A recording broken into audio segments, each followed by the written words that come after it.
intungane izeye akanyamuneza kayo kumukama. Cyubahiro kizima mukuru w'igihugu cyacu, mwe n'umutambukanyi wanyu, izina rya bene umuryango bose w'iyi diyoseze gatolika ya Muyinga ndongoye, ndabakengurukiye cyane ku iteka muteye y'isengero mvyeyi yacu muri ekleziya ishashe mu ntara ya Buhumuza. Mu myaka 23 maze ndongoye iyi diyoseze, n'ubwa mbere mbonye iyi sengero mvyeyi yacu ishajije nk'ukwiri uyu munsi, ivyagiwemwo na mwebwe kizigenza mu ndongozi z'Uburundi, muri kumwe n'abubahwa babunganira ku rwego rwo hejuru nka bose. Ndasabye mwebwe abasangwa mumfashe tumukomera amashi.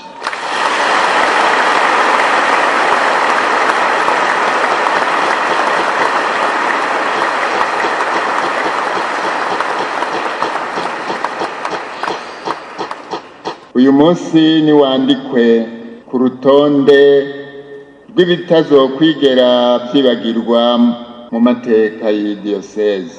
Ndabiginnye kandi ndabakeje ku mwitwarariko baranga wo kwemeza yuko icyo muri n'ibyo mufise mubikesha Imana, mugatako mukabikenguruka. Kaze rero murisanze muri iyi ngoro y'Imana. Imana ibazimane iciye kuri twebwe yateye iteka ryo gufasha abantu bene wacu mu biyerekeye, nk'uko tubisoma muri Bibiliya mw'ikete ryandikiwe Abahebureyi. Umuhereza nkuka mukuru wese atorwa mu bantu agashingwa gufasha abantu mu vyerekeye Imana, kugira ngo ahereze amashikanwa n'imbagwa kubera ibicumuro vyabo. Mwe n'umuryango wanyu Cyubahiro, mwashimye gukengurukira Imana muhereye kuri uyu mugirwa turimwo twebwe abakristo b'abagatolika twita inkuka y'imisa, tukemeza ko yegeranirijwemwo ubukengurutsi bwacu bwose.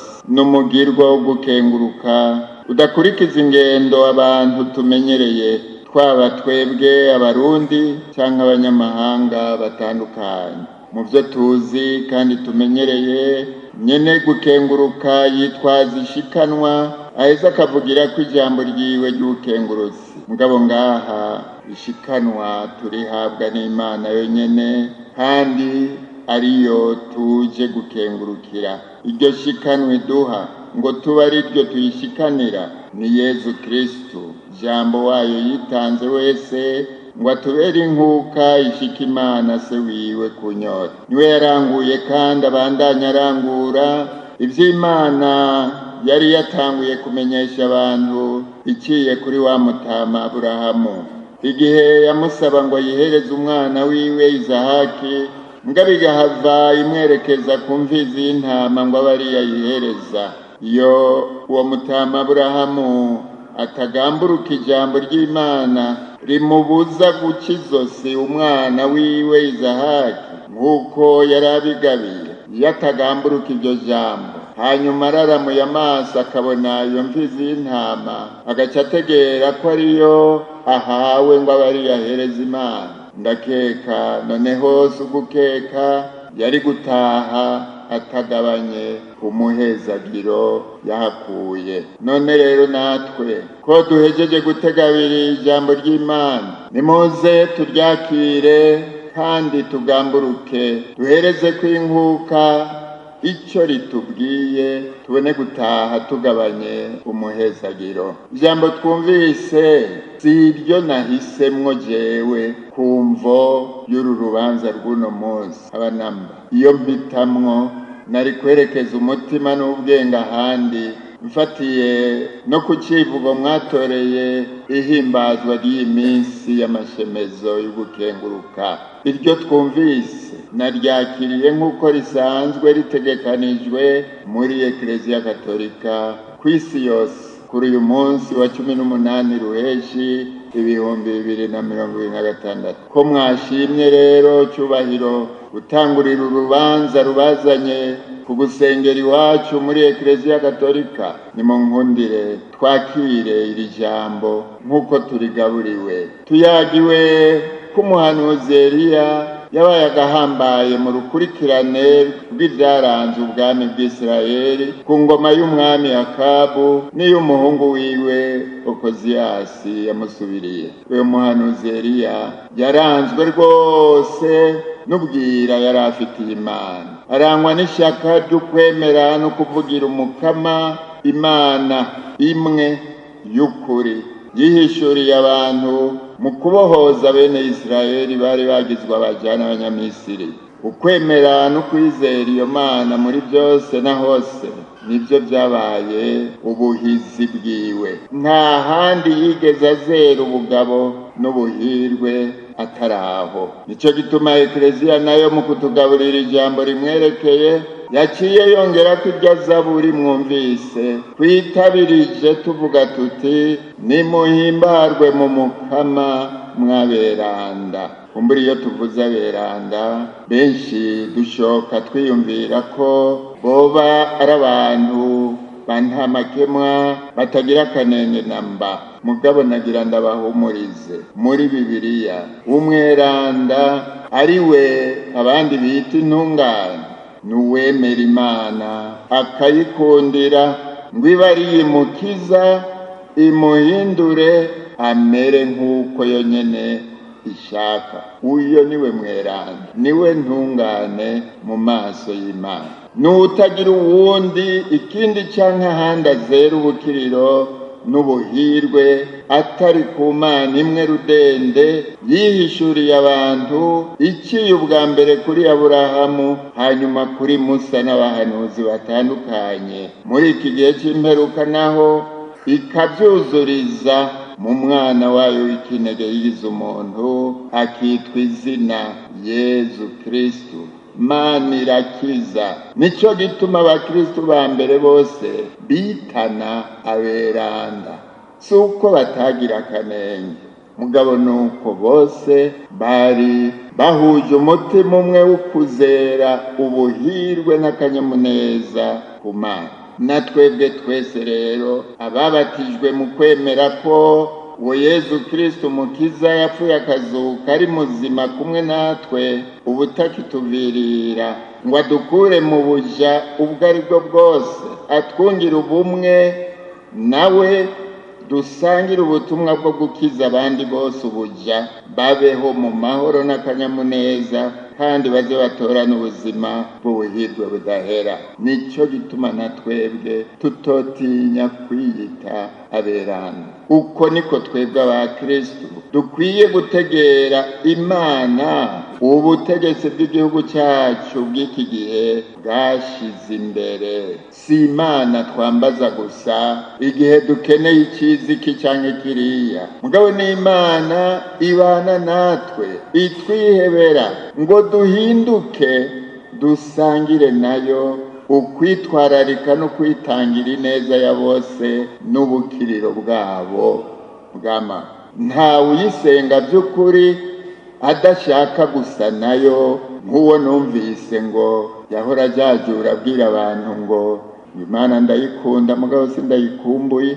No muri iri jambo riramutse uyu munsi mwumvise ko Umukama Yezu yadukuriye inkoni ku gishitsi, ati mweho murasenga Imana nka so wanyu akunda abantu bose, mwifuza ko ibyo ashaka biranguka no muri mwebwe, gushika no ku rugero rw'uko abarekurira ibicumuro afatiye kurwo mwebwe ubwanyu mushitsa ko mukurekurira abantu. Mwama mwumva dusenga, uturekurira ibicumuro byacu nk'uko natwe turekurira abatugiriye nabi. Imana iratwubaha, cyubahiro bubahwa mwese muri ngaha, iratwubaha kuko yaturemanye agashusho kayo, ishaka ko tugira igihagararo tukagira iteka dufatiye ku rugero rw'aka gashusho kayo yaturemanye. Mwava mugira muti none muri iryo jambo ry'Imana tugaburiwe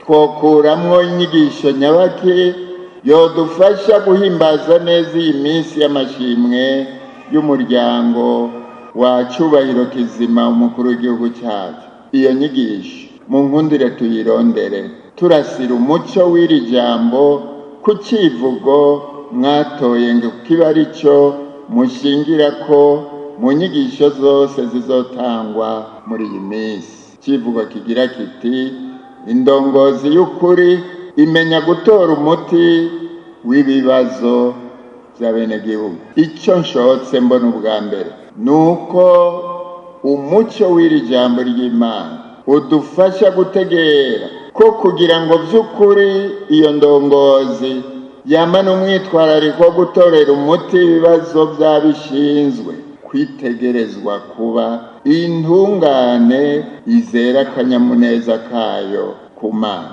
Igituma ngenda cyayo kikaba ukwigana Imana mu kwitangira ineza y'abandi, abariho mu gihe cyayo n'abazovuka hanyuma. Nzirikanye ibi nca nibuka ikiganiro nagiriraniye n'umwe mu bari barongoye intara ya Ruyigi mu gihe cy'umuhisi Perezida Bagaza. Twaganiriye ndamubwira nti nyakubahwa, ibi bintu muriko muragira by'ikumira ry'abana b'igihugu ku ruyeri ku rwenge, ubwo ntimubona ko mu myaka iri imbere bizokwegera akarambaraye iki gihugu?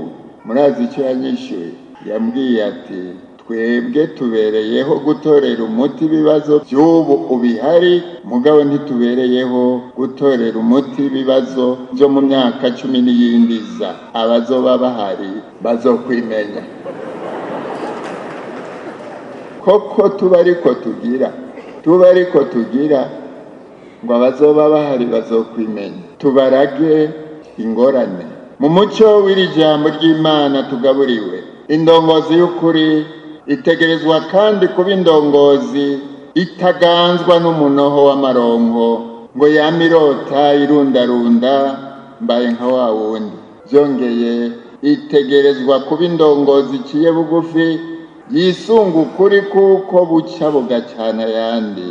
Mugabo Imana ikaguma imanira mu mitima y'abayikundiye, umuntu nawe akaguma agenewe kwamaho mu buhirwe cyangwa mu magorwa bivanye n'uko akundiye Imana cyangwa yangiye.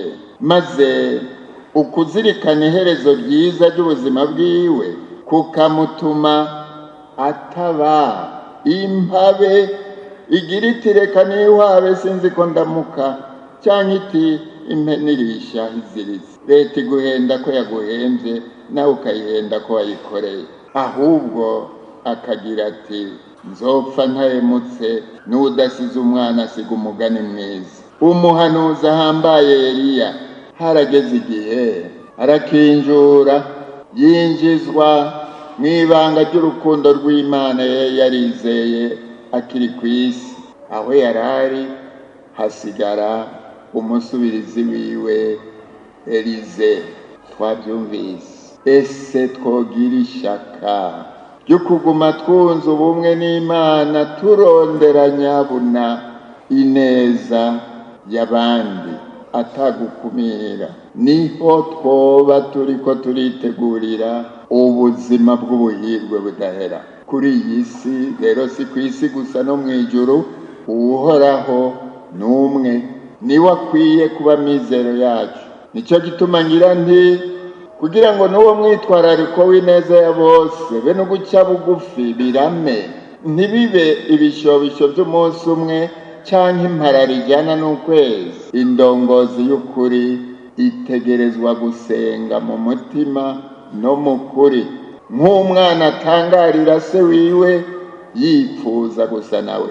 Nicyo Yezu mu by'ukuri atubwira mu kutwigisha kijya gisabisho cya Dawe twese. Uyo Kristo niwe rugero n'ubu ndabatumiriye kwerekeza kw'amaso y'imitima yanyu. Aya majambo mvuze nitsa ibyo yatuyagiye, atari we ayahaye ububasha ntacyo yobamarira, kandi na jewe ntacyo yonyungura. Nicyo gituma Ekleziya yacu yategekanije ko inyigisho nk'iyi yitsa ijambo ry'Imana irangiye, nako n'imbere y'uko irangira itangirwa iruhande ya altari y'umusaraba wa Yesu, aho yitangiye wese ngo atubere koko ukuri n'ubuzima.